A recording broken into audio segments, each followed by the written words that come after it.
أعوذ بالله من الشيطان الرجيم بسم الله الرحمن الرحيم رب اشرح لي صدري ويسر لي أمري واحلل عقدة من لساني يفقهوا قولي ربي زدني علما ربي زدني علما ربي زدني علما.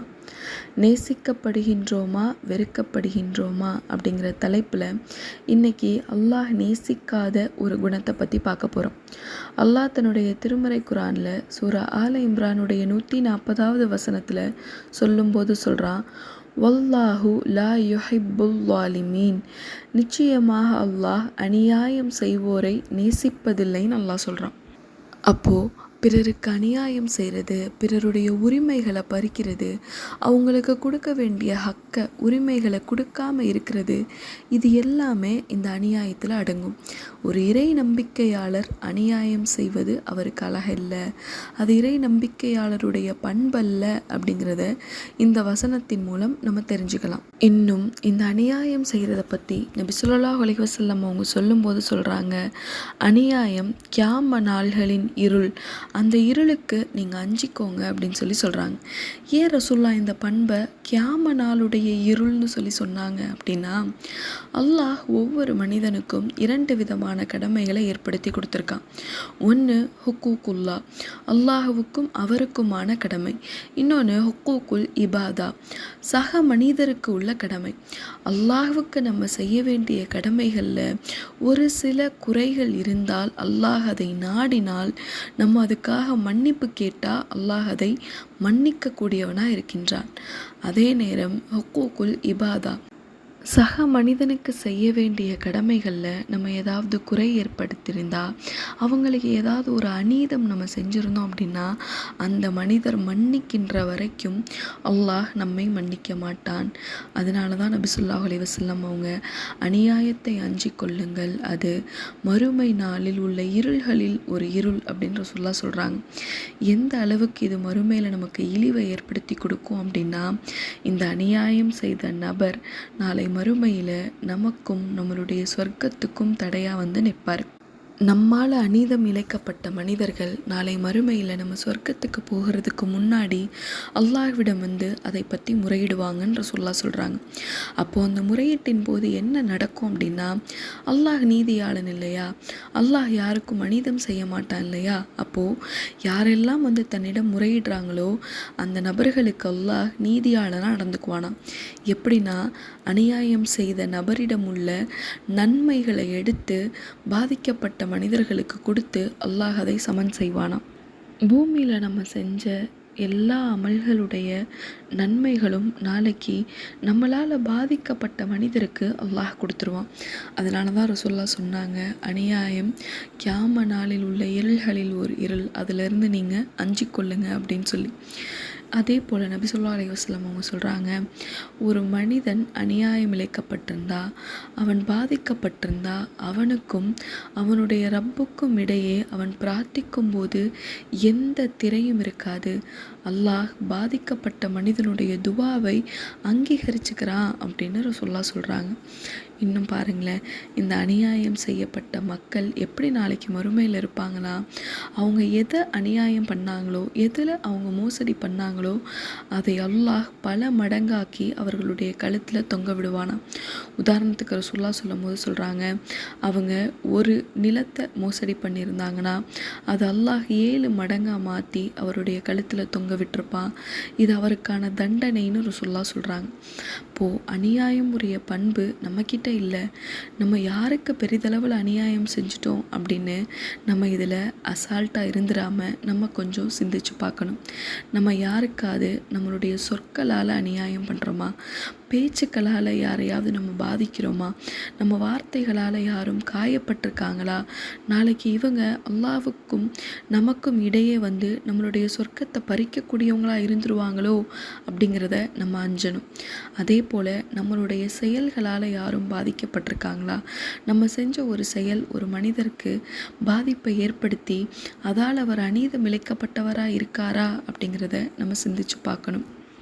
அதே போல் நம்மளை சுற்றி இருக்கக்கூடிய உறவுகளான தாய், தந்தை, பிள்ளை, கணவன், கணவனுடைய தாய், தந்தை, சகோதர சகோதரிகள், இந்த உறவுகள் எல்லாத்தையும் நம்ம சாதாரணமாக எடுத்துக்கிட்டு அவங்களுக்கு கொடுக்க வேண்டிய ஹக்கை கொடுக்காம, அவங்களுடைய உரிமைகளை நிறைவேற்றாமல் அதில் நம்ம அநியாயம் பண்ணோம் அப்படின்னா இந்த மனிதர்கள் பாதிக்கப்பட்டு துவா கேட்கணுன்ற அவசியம் இல்லை. இவர்களுடைய கண்கள்லேருந்து ஒரு சொட்டு கண்ணீர் வந்தால் கூட அல்லாஹ் நாளைக்கு நம்மளை மறுமையில் அநியாயக்காரர்களாக நிறுத்திடுவான் அப்படிங்கிறத நம்ம சிந்திச்சு பார்க்கணும். இன்றைக்கி குறிப்பாக இந்த உலகத்தில் யாருக்கு எதிராக அதிகம் அநீதம் செய்யப்படுது அப்படின்னா தாய்க்கும் தந்தைக்கும் எதிராக தான் அதிகம் அநீதம் செய்யப்படுது. எந்த ஒரு பிள்ளையும் தன்னுடைய தாய் தந்தையுடைய மன திருப்தியையும் மன மகிழ்ச்சியையும் நோக்கி தன்னுடைய செயல்களை அமைச்சுக்கிறதே இல்லை. ஆனால் அல்லாஹ் என்ன சொல்கிறான், உன்னுடைய தந்தையுடைய திருப்தியில் அல்லாஹுடைய திருப்தி இருக்குது. அப்போ பெற்றோர் நம்மளுடைய சுவனத்துடைய கதவுகள், அந்த கதவுகளை பராமரிக்காமல் அவங்களுடைய மனம் குளிர்ற வகையில் நடந்துக்காமல் அவங்களுக்கு நிம்மதி தர்ற வகையில் நம்மளுடைய வாழ்க்கையை அமைச்சிக்காமல் அவங்களுடைய உரிமைகளில் நம்ம குறை வச்சுக்கிட்டே இருந்தோம்னா நம்மளும் அல்லாஹ் சொல்லக்கூடிய இந்த அநியாயம் அப்படிங்கிற பண்பை சுமந்தவர்களாக இருக்கோம் அப்படிங்கிறத நம்ம உணரக்கூடியவங்களாக இருக்கணும் சகோதரிகளா. இந்த அநியாயக்காரர்களுக்கு அல்லாஹ் கொடுக்கக்கூடிய தண்டனைகள்லேயே பெரிய தண்டனை என்ன தெரியுமா? அல்லாஹ் தன்னுடைய திருமறை குர்ஆனில் சொல்லும்போது சொல்கிறான், சூரா முஹ்மினுடைய 18வது வசனத்தில், இந்த அநியாயக்காரர்களுக்கு இறக்கப்படும் நண்பனோ அல்லது ஏற்றுக்கொள்ளப்படும் சிபாரிசு செய்பவனோ இருக்க மாட்டான் அப்படின்னு அல்லாஹ் சொல்லி காட்டுறான். அப்போது அநியாயம் செய்த இந்த மனிதர்கள் நாளைக்கு மறுமையில் கை சேதப்பட்டு நிற்கும்போது அவர்களுக்கு உதவி செய்யக்கூடிய நண்பனும் அல்லாஹ் ஏற்படுத்தி கொடுக்க மாட்டான். அவருக்காக சிபாரிசு செய்யக்கூடிய மனிதர்களும் அங்கே யாரும் இருக்க மாட்டாங்க. இதுதான் இறைவனுடைய தண்டனையாக இருக்கும்னு அல்லாஹ் தன்னுடைய திருமறை குர்ஆனில் சொல்லி காட்டுறான். ஒருவேளை நம்மளும் நம்மளுடைய வாழ்க்கையில் சொல்லாலேயோ செயல்களாலேயோ இல்லை உரிமைகளை சரியான முறையில் நிறைவேற்றி கொடுக்காமலோ யாருக்காவது அநீதம் செஞ்சுருந்தா உடனே அவங்கக்கிட்ட மன்னிப்பு கேட்கக்கூடியவங்களாக இருப்போம் இன்ஷா அல்லாஹ். ஏன்னா இங்கே நம்ம அவங்கக்கிட்ட மன்னிப்பு கேட்டு அந்த மன்னிப்பை பெற்றுக்கொள்ளலை அப்படின்னா நாளைக்கு மறுமையில் அவங்க நமக்கும் நம்மளுடைய சுவனத்திற்கும் இடையே தடையாக இருந்துருவாங்க அப்படிங்கிறத நம்ம சிந்திச்சு பார்க்கணும். நம்ம செய்த அநீதங்களுக்காக நம்ம போய் மன்னிப்பு கேட்குறது நமக்கு கடினமாக தோணலாம், நம்மளுடைய சுயமரியாதைக்கும் கண்ணியத்திற்கும் அது இழுக்காக தோணலாம். ஆனால் யோசிச்சு பாருங்களேன், மறுமையில் உதவி செய்கிறதுக்கு நண்பன் இல்லாமல் சிபாரிசு செய்கிறதுக்கு மனிதன் இல்லாமல் நிற்கின்ற நிலையை விட இது ஒன்றும் மோசமான நிலைமை இல்லை. அப்போது இந்த அநீதம் செய்யப்பட்ட மனிதர்கள்லேயே நம்மளுடைய பெற்றோர்களுக்கு நம்ம அதிகம் அநீதம் செஞ்சிருந்ததாக நம்ம உணர்ந்தோன்னா நம்ம பெற்றோர்களிடம் அதுக்காக மன்னிப்பு கேட்கணும். அவங்களுடைய கடமைகளை இனி சரிவர நிறைவேற்ற முகம் சுளிக்காமல் கோபப்படாமல் நிறைவேற்றக்கூடிய மனிதர்களாக மாறணும் இன்ஷா அல்லாஹ். நான் அநீதம் செஞ்சிட்டேன், அதுக்காக நான் அவர்கிட்ட மன்னிப்பு கேட்டுட்டேன், ஆனால் அவர் என்னை அதுக்கு மன்னிக்க தயாராக இல்லை அப்படின்னா அந்த விஷயத்தை இறைவனிடம் ஒப்படைச்சிட்டு தொடர்ந்து அல்லாஹ்கிட்ட அதுக்காக நம்ம மன்னிப்பு கேட்டுக்கிட்டே இருக்கணும். யா அல்லாஹ், இவருக்கு நான் செய்த இந்த அநீதத்திற்காக என்னை மன்னிச்சிரு, அவர் என்னை மன்னிக்க தயாராக இல்லை, நீ என்னை மன்னிச்சிரு அப்படின்னு அல்லாஹ்கிட்ட நம்ம தொடர்ந்து பிரார்த்திக்கும் போது இறைவன் அவருடைய மனதிலும் நம்மளுக்கான மன்னிப்பை ஏற்படுத்துவான். நாளை மறுமையிலையும் நம்மை மன்னிக்கக்கூடியவனாக இருப்பான் இன்ஷா அல்லாஹ்.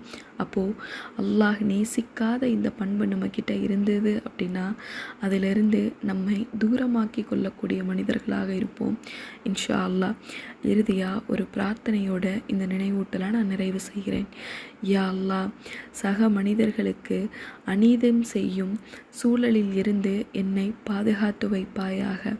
யா இறைவா, பிற மனிதர்கள் எனக்கு அநீதம் செய்வதிலிருந்தும் என்னை பாதுகாத்து வைப்பாயாக.